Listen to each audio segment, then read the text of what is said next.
বিদেশের মাটিতেও বিনম্র শ্রদ্ধায় পালিত হল আন্তর্জাতিক মাতৃভাষা দিবস। সৌদি আরবের জেদ্দায় পতাকা উত্তোলন এবং পুষ্পস্তবক অর্পণের মধ্য দিয়ে শুরু হয় দিনটির কর্মসূচি।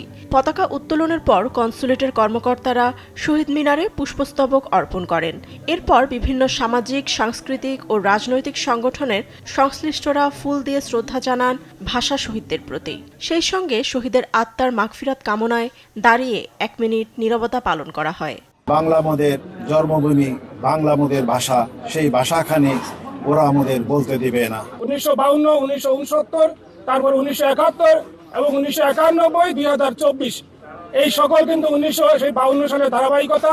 তাই আজকে এই দিনে আমরা ভাষা আন্দোলনের শহীদ এবং তার পরবর্তী বিভিন্ন সময়ে বাংলাদেশের গণতান্ত্রিক আন্দোলনের জন্য যারা শহীদ হয়েছে আমরা সকলে আত্মার মাগফিরাত কামনা করি।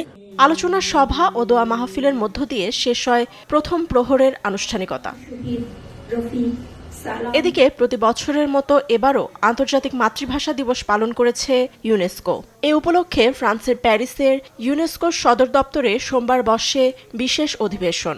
এতে বক্তব্য রাখেন ফ্রান্সে নিযুক্ত বাংলাদেশের রাষ্ট্রদূত খন্দকার এম তালহা।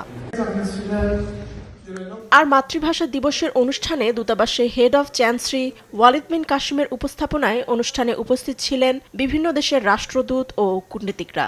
এছাড়াও বাংলাদেশি কমিউনিটির বিভিন্ন সংগঠনের নেতারা উপস্থিত ছিলেন আয়োজনে। নিউজ ডেস্ক, দেশ টিভি।